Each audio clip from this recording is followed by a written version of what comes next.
back to my channel. So today I am going to be doing kind of just overall thoughts on film adaptation in comparison to anime adaptation. So I've been really getting into anime a lot lately. A couple years ago I actually watched a lot of anime films, and then I was like, you know what, might as well read the manga aspects of it. Now I haven't finished any of these series yet because of a multitude of reasons, which I'm going to get into in a minute. I did watch films and I did watch TV shows for them. The one that I got started in was a while back was Future Diary, and the books, the manga is basically the exact same. So I do have a copy of one of them. The problem with this series, which I don't know why it is, it's a good series and I actually did love the manga and the anime. My issue with it though is that it's so hard to get your hands on this book unless you're gonna buy it. There are 12 books, I believe, in the series, and this is number 10, and it took so long to get this book in from the library. I don't think any libraries have number 11, and number 12 I'm pretty sure just doesn't exist in the US. So it took forever for this book to come in and I haven't read it yet.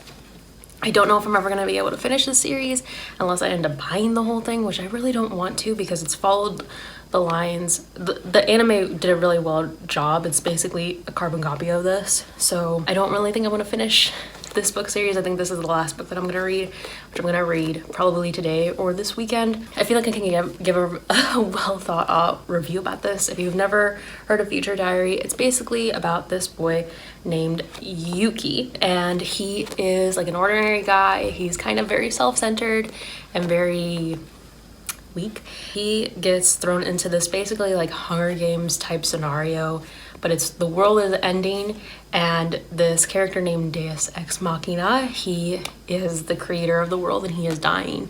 So he has to have a predecessor, and his way of doing that is basically create a bunch of phones that are future diaries. They're basically just diaries that predict the future, but there are a bunch of cell phones. He gives them to a select few number of people who he thinks are worthy, and they basically have this battle to the death, and whoever survives wins. And I believe Yuki is 14.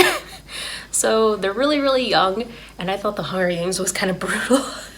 This one is like if you took Hunger Games but like put it on like steroids in a way of how gory certain things are. It's a really quick read though, but the problem is like I couldn't get a hands on this book series for a really long time because I just couldn't find the last couple of books. So I don't know if I'm gonna ever read number 11 or number 12, but it's a really quick read. It's actually not that bad. It's a little confusing. Like I said, I watched the anime before I read any of these books, and I just felt like, you know what, I might as well read them. I think that they're interesting. And it's cool to reread certain things, and there are like some changes. This one, actually, the anime really stuck very closely to this one, which was surprising. Whereas the other book that I'm going to talk about, they didn't stick fully close to it. Yuki is also accompanied. He's number 1. They just call him number 1 in the battle arena type thing. And then his companion, he does make friends along the way, and that's something that is brought up consistently because he's a loner. But honestly, I kind of feel like he deserves a lot of the things that happens to him. He's not my favorite protagonist. And his sidekick is Yuno, and she is the epitome of yanderes. When I was younger, when I found out what the heck that was, it's basically a stalker girlfriend who is crazy, and she will do anything to be with him. She is psychotic, to put it in that sense, but I kind of understand why she is the way she is. And it's a good show to binge watch again. It's also a good book to reread again because it requires you to do that again so that you start to pick up on what it was hinting at in the future. Because like, I feel sad. This story makes me so sad all the time. I don't know why, even though like it's not that deep, but like the underlining tones always make me really, really sad with this book. But I don't think I'm gonna get to finish it. And some of the things are just a little confusing though, because I'm kind of just like, why would you do that and what's going on? But I'm not gonna go into an in-depth review about this, maybe not until I maybe rewatch the show for the third time and finish this book. Like I said, I'm probably gonna get to read the last two, but I might do a review on it later on. But that was a quick review of that. And then the other book, which I am only on book number 5, and there's a reason for this. This one, surprisingly, it's a lot longer. It's not quick of a read as Future Diary is. So if you're getting into manga, I would suggest this if you're getting into it, because it's really quick, really easy to read. But that's if you can get your hands on these books, because it's so hard to get your hands on them. This one, I think it's just because there's a lot more text in it, which I know, like, oh, you're a reader and you don't like text, but I'm saying like the word bubbles are so huge that like some of the stuff gets reiterated and repeated that it's kind of like, oh, like this just feels like filler. But this is Death Note, and I haven't finished the series yet. I'm only on book number 5. I did watch the TV show, and I did watch the Netflix adaptation, which I didn't think was that bad. If you hate me on that, you hate me on that. It's a little bit of a longer thing to read, surprisingly, which is really weird. I don't know why. Maybe it's just because there's so much detective aspect to it that it takes a little bit longer. But if you've never heard of Death Note, it's basically where this boy named Light Yagami, he gets a hold of a Death Note, which is a notebook that a Shinigami carries. And they basically just write names of human beings in it who are scheduled to die and need to die. So he gets a hold of one of them, he's a human, and he basically becomes this Kira, which means killer. So if you've never heard of this book, because this book is very, very popular, that's where that reference, the huge Kira thing, where like they make a lot of notes and pop culture reference to this book. So yeah, he basically becomes this infamous killer who is secretly killing a bunch of people and they don't know how. He wants to make the world a better place, even though like he's a very like top A student type person who's never really had any negativity in his life. So it's really interesting to see. He's kind of like one of those people who you wouldn't think would be a killer because he had such a great life. And yeah, and then my other favorite character is Elle, who is the kind of counterpart to Light, who's the investigator on the case, who's trying to solve who the killer is, and he has a very huge hunch that it's Light, and then Light gets close to the detective force because he is the son of one of the detectives. So it's a really interesting story. Like I said, I did watch the anime for it, and it is fairly close to, the anime is very close to the manga. There are a couple of scenes that were changed, which I thought was really interesting. I was like, huh, that's a little bit different. But I mean, for the most part, it's very, very close to it. I think it's a great read. If you really want to pick this up, I would recommend it. And the anime is really, really great. The reason why I brought this up was for a multitude of reasons. So I know those were really quick reviews. The reason why I really want to work on reading Tokyo Ghoul, because I actually did watch the anime for that one too. I know it seems counterintuitive to like watch TV shows or watch movies and then, you know, read the books, and it's like, you know what? Let me live my best life and let me do what I want to do. Anyway, so the reason why I bring this up is because if you haven't guessed by the title of this video, it is why I think anime does novel adaptations and why I think comic books do better novel adaptations. Anime and comic books, why I think they do better adaptations than that of books to film. Now, this is probably like a weird topic to discuss, but I know that, you know, when it comes to manga, it's basically like a comic book. You know, they have the images already in the book, and it's through, you know, the author's perspective of what they see the characters being and looking like. And then the anime pretty much just takes those references and then puts it into animation. I love when they do that because they only, like I said, they only change just a little bit of different scenes in the anime, and not to the point where like, oh my god, like why would you do that? It just was a little bit of a tweak and not that much different than what the book was or what the manga was. And then you look at book to film adaptations or book to TV show adaptations, and they take huge chunks out of films or books or TV shows. And I understand, you know, like you only have a certain amount of time to do certain things and whatever, but sometimes it irks me because I'm like, that was a pivotal thing that you took out. And in particular, I'm thinking of the Shadowhunter series when they did the TV show. they took out a couple of scenes that were a little bit pivotal in the story, and it bothered me a lot. My other reason why I bring this up is because I personally, whenever I read a book, I don't, and this might just be a me thing, but I don't visualize the book as live action. I hardly ever do. Sometimes I do picture it like realism.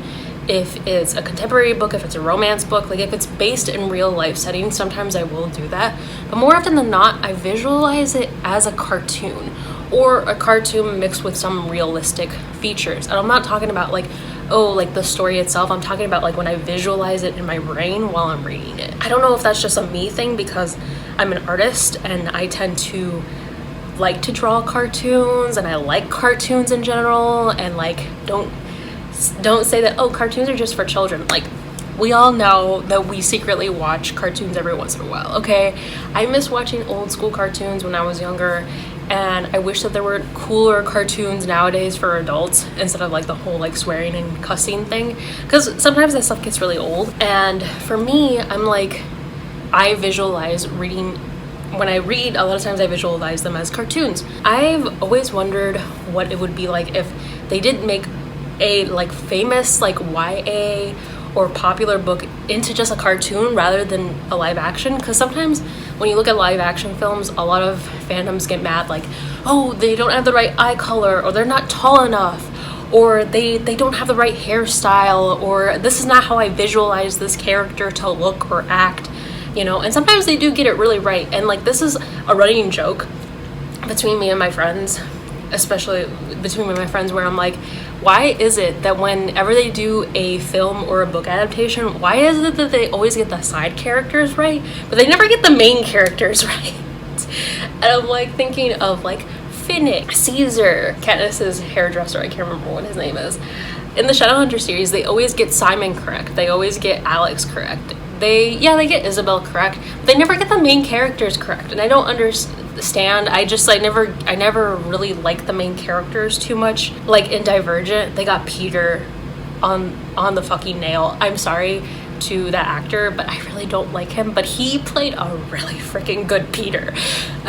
For those of you who know what happens at the end, you know, and that's the reason why I think he was the best Peter of all time. And they also got Caleb really well too, that actor as well. And not to bring up that actor's name, Ansel Garrett, I can't remember what is his name. I can't remember who plays Peter, but they always get the side characters correct, if you know what I mean. Like Maze Runner, I can't remember what your name is because it's a really long name, but he plays Newt. They get the side characters so well. Like Newt, Abby, or what's his name? Not Abby. Albie, they got him correct. What's his name? And I'm gonna put an image up here. They got his character correct. But like half the time, the main character, I mean, Dylan O'Brien played a pretty good Thomas, but like also I kind of am not like, I didn't really like Thomas in the books. I mean, like that book, I don't know, I have to reread it. But they always get the side characters good and correct, which I love. But everything else, I never am like a huge fan of for some weird reason.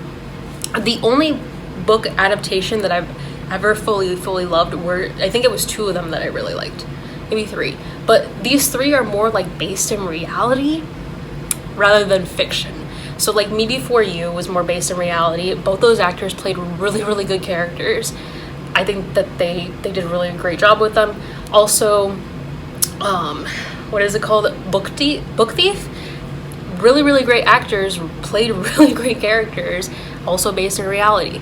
The other book is was it Glass Castle? I know a lot of people said that they didn't like the movie. I read the book when I was really young, and I thought Woody Harris did a really great job playing Jeanette Wall's father, and I also loved the main actress as well. I don't think that they like stuck fully to the book itself, but they were really great main roles. If you can see where I'm getting at here, okay? I hope I'm like describing a great picture for you, because those 3 movies that are book adaptations were more so based in reality than the rest of these books. And in my head, I visualize when I read fantasy or fiction or stuff like that, I more so visualize them as cartoons, or cartoons that have a little bit of realism images in them. Now, here's the subject that I'm heading into. In my head, out of all the books that I've ever read, there were two main book series that I had read my whole entire life that I solely kind of wish that they had made cartoon adaptations of them, and one of them just so happened to be the Shadowhunter series. Now, I do appreciate that they made it into a film and a TV show, and I think that the book does lean to that side as well, but I also feel like it would have been cool if they made it into a cartoon. I'm just saying, because one, I love Cassandra Jean's artwork. I love her artwork. It looks so cool, and I think even if it was kind of based in that style, it would look so cool. Plus, the way Cassandra Clare describes her characters as having bright vivid hair or bright colored eyes and all this magic, it would look so cool as a cartoon. And then instead we got the TV show, and not gonna lie, some of the animation in that wasn't that great. I'm just saying, and it would have been so cool to like watch it as a cartoon. And speaking of cartoon and why, you know, anime and manga does it better, lo and behold, one of my friends, she completely forgot that this was even made into a manga. Cassandra did a manga of all of her books, at least for the Infernal Devices and what is it called, the Mortal Instruments. She made them into mangas as well, and I get it, like it's a different art style, and I haven't even read this because I've read the Infernal Devices so many times, so I know this by heart. But I find it so interesting that it was made into a manga afterwards, made into a TV show, and also made into a movie. And I'm kind of just like, can you make it all into a cartoon, please? Because I would love that. I would just be so happy. And you wouldn't have to skimp out so much on, you know, only making 3 seasons. You could do so much, so many cartoons, so many, you could do so much with that. I'm just saying, you kind of did the manga. You can do an anime. You can do a cartoon. You could do a cartoon inspired by anime. That would be so cool. Now, the reason why I bring all this up is because I actually read on Facebook, which I hardly ever get on Facebook, but I've been following Marrisa Myerer for a while on Goodreads, and I've been like looking at, she's been really active as of lately. And like I mentioned, there's a second book series that I've always, where I visualized it more as a cartoon that I did with like the Shadowhunter series, because I do think the Shadowhunter series could lean more into live action or could lean into cartoon. But there was one book series that I had read, and instantly in my head I'm like, this would look so cool as a cartoon. I don't know why, and like I'm gonna throw up some like fan art that I did when I was younger because that's how I kind of visualized some of the characters, and like, well, not how I visualized it, but like I can just see it as a cartoon more or less. And she recently posted something on Facebook, and I was super excited on her social medias, and I was like, oh my god, you're actually gonna make this series into a cartoon? You got announced for it? And I was like, could this be where books are starting to transition into? Because that would be so cool. I love animation. I mean, live action is fun and cool if you have like the Disney kind of style budget of to make it look beautiful. It'll look cool. But not everybody has that kind of budget, and if you don't, you kind of have to like do some cheat sheets here and there, and I think you can make a good film. But like sometimes I'm like, it could have been done better if you just went the cartoon route. Because you could have done so much more. You could have done so much more fan service to people, you know. Anyway, but yeah, the book series that I'm talking about that I always thought would be cool if they made it into a cartoon was the Lunar Chronicles.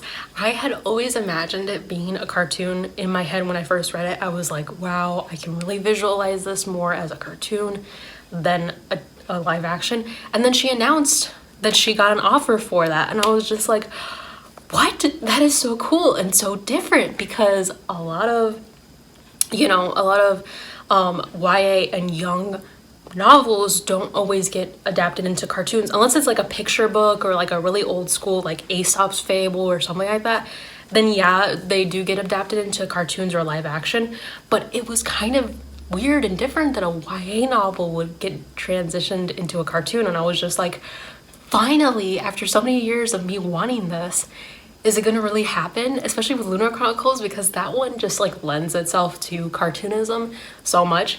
I just hope that if they do it, either they do it in like a really coolistic 2D style that's not like so flat, but if they do it in 3D And if it's a TV show, I don't think I'm gonna like it because I don't really like 3D animation. I'm not an animator. I do like art, but I'm not into 3D animation. I'm talking about like Pixar sometimes and Disney, just because it looks too bulgy to me. And Disney's kind of been lacking in like the movie department. I kind of fell off after Frozen. Actually, I fell off after Tangled. And ever since then, I just don't like the stories anymore, and I don't like the animation. Like the great wise words of one of my favorite cartoons. It looks bulgy. I don't like it. But if they did like a cool style of like, I forget what this movie is called. I'm gonna put a picture here. Or this movie, or Spider-Man Into the Spider-Verse, if they did something cool with like the 3D animation aspect and added like elements of 2D, I think that would look so cool. It would look amazing. I can visualize it in my head. But yeah, I know this was like a kind of quick, weird video, but like that's my thought process on all of this stuff. I will probably be doing reviews on a couple of these things. I want to do a comparison of all of these adaptations of these book series because I completely forgot that she turned these into manga. I like completely forgot because she did this a while back. And in my head, I'm like, it would be so cool if you made them into cartoons. You know, in my head, in a perfect world, I would be like, every book needs to at least have a film and a live action adaptation and a cartoon adaptation. In my head, in a perfect world, but some people will probably just think that, oh, well, you're just doing a cash grab and like you're just trying to milk the franchise. No, because in my head, I want to see it both ways. I want to see it realistic and I want to see it cartoonistic because I want to see which way it lends itself better. Because, you know, realism and cartoonism are like two different mediums and two different, I'm talking film, like adaptation type stuff. They're two different mediums and they're just two different worlds apart. And the same thing goes for like when a book gets turned into a film or a TV show or an anime or whatever. They're two different worlds apart. You know, like whenever I go in to watch a movie or a TV show that's based on a book, I don't really associate it a lot of times with the book most of the time because they always fail at getting the characters right because I always visualize them as a cartoon or as having these physical, visible traits, and not everybody in real life looks like that. And in my head, I'm just like, you know, it would have been better if you just made them into a cartoon because you would have, you know, cut out the middleman. But that's my mindset when I go in to watch, you know, film adaptations because I'm like, you're never gonna get it right because everybody sees it differently. Everybody visualizes things differently. Although I will say though, with some of these fandoms, everybody visualizes it a certain way. And then when you make it into a realistic version of what that is, people disagree with it because then they're like, no, the cartoon or the fan art looked a lot better than the real person did. No offense to the actors or anything like that. But I find it so interesting that that kind of stuff happens, and that's my little weird video for today.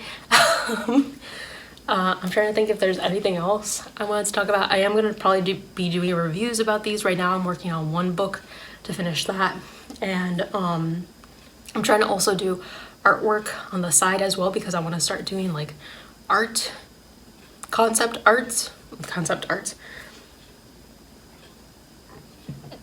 Excuse me. I want to do concept art for different books, and I've been really meaning to do that. Like I kind of want to do these characters, but in a different animation style. Even though I love anime, I love these characters. They're my favorite. So yeah, I kind of wanted to like touch on that topic because nobody really talks about that, and I find it so cool that Marrisa Myerer got the Lunar Chronicles to be a animation TV show, which is really different and really weird, and I'm wondering if YA and books are gonna start gearing towards that medium now, because I feel like we always get these phases of like books getting turned into film first now, and then they had their moment, and then books are being turned into TV shows with Netflix and all that stuff, and they're having their moment, and then maybe is it now transitioning into the cartoon world, because I really would love that because I love cartoons and I just love it. I think you can do so many things with animation that like not a lot of people really do with them, and then you have these cool movies that look so cool, and I'm like, why can't we have more of that? That would be so Japanese even when it's not. Anyway, so I'm rambling. That's my little, let me know down in the comments if when you read a book, do you actually visualize it as like a real life thing? Like you actually visualize it like three-dimensional, like our real world, or do you visualize it more like a cartoon? Because I tend to visualize it more as a cartoon with just about any book that I read. Thank you guys so much for watching. If you liked this video, please give it a thumbs up. I really appreciate it. Also subscribe, and I will see all you guys in the next video. Bye.